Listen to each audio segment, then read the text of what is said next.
This is the Internet of Unintended Consequences. This is my friend Tom. And my friend Deb.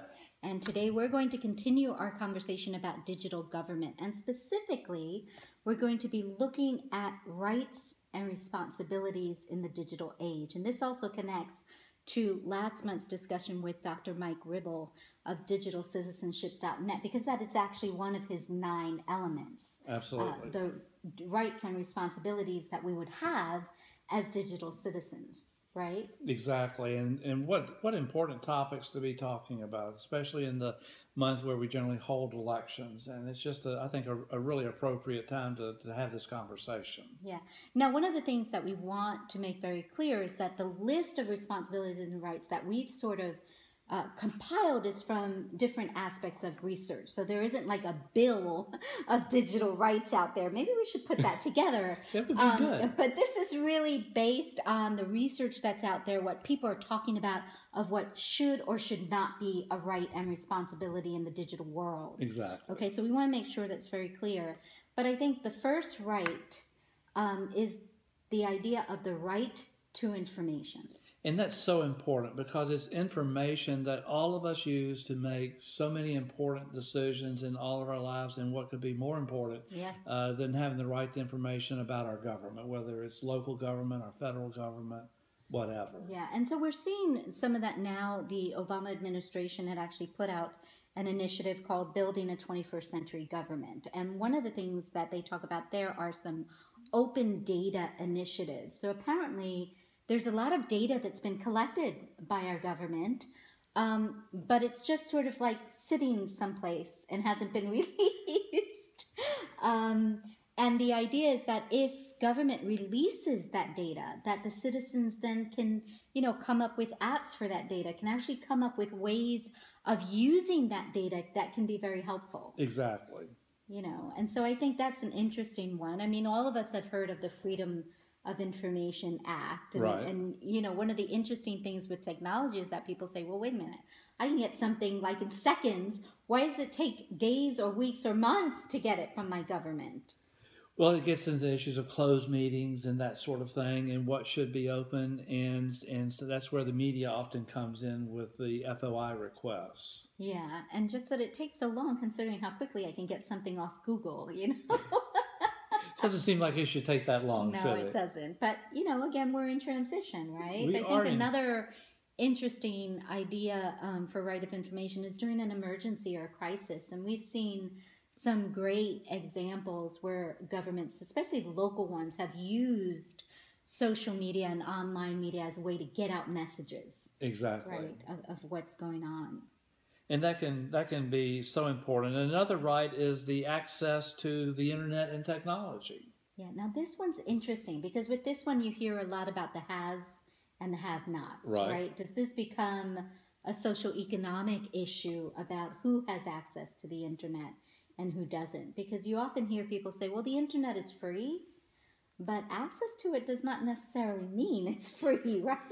No, it doesn't, because we all have to pay for the devices to access the internet. Or the electricity. And, another way of looking at access is what about people with certain disabilities? For example, if they're deaf, right? Or if they're blind, are there still going to be access to the information that's on the internet? Exactly. So it's not always free and not always as accessible as we might think that it is. One other thing that comes up with that is this whole issue of net neutrality. I don't know if you remember, we spoke about that way in the beginning, but the idea that some companies say, since we use so much of the internet, we should actually pay a cheaper rate. And the FCC has actually come out and said, no, the internet should be regulated like a utility because it's so necessary in today's world. Well, that's part of the transition that I think we're going through, is we're all trying to figure this out, including the government. Absolutely. So, one of the other rights that you hear a lot about is First Amendment, right? Freedom of speech. Exactly. And it's interesting because one of the things you hear about is people saying, I have a right to say something. But what about the opposite? What about the right to be heard? And heard by the right people that I want to be heard by. I think you look at both sides, right? That I can say something, but also that it actually is heard and valued to a certain extent. Now, there are some people, and we've talked about this from the civil or digital etiquette side, as Mike Ribble calls it. Right. But, sometimes I don't want to hear what certain people say. Well, we're going to hear more and more of that, I think, as we get into this presidential election season. And we saw some of that coming out of after the Democratic debate, actually during the debate, in some of the things that were being tweeted out. And we're not taking sides here. We're trying to be very impartial, but it just shows how can be real uncivility on the internet. I think that's the best way to say it. We've talked about cyber harassment and cyberbullying and just, not very nice things that get put out there and make you question why did that person feel the need to put down another person in that way? Right, exactly. And I think, we've talked about, is it anonymity? Does that make people brave to put something out there because they won't be found out that it was them? Either that, or you're also not looking at someone and sitting down with them face to face. And I think that you can say things, particularly in a political conversation where feelings and passions run so strong, that you might say in a tweet or in another social media expression that you wouldn't say in person to someone. Yeah, so there's a book I just want to mention right now. It's called The People's Platform by Astra Taylor. And she talks about that idea of not only who gets to speak, but who gets to be heard and how important it is. So make sure you guys can get to pick up that book. Now, here's something that we are always discussing, and that is the right to privacy, to protect our information. Exactly. And that seems to be more and more in jeopardy.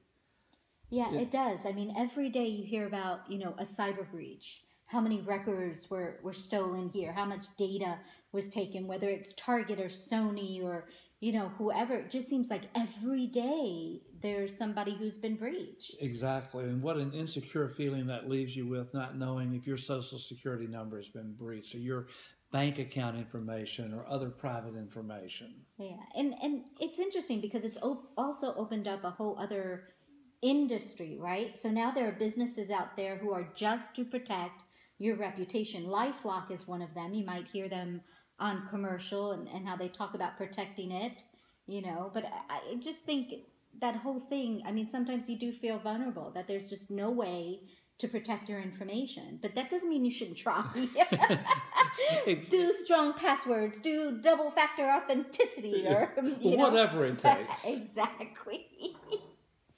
And then this, I thought was very interesting. And this comes from Gavin Newsom of the Citizenville book, which is our book for the book club. And this is the right to be governed fairly in the channels we interact in every day. Exactly. So we're changing, right? We're not going from face to face. Now we're going from mobile to mobile. And we sort of want to make sure that government meets us where we're at. And I think this is really important for the youth.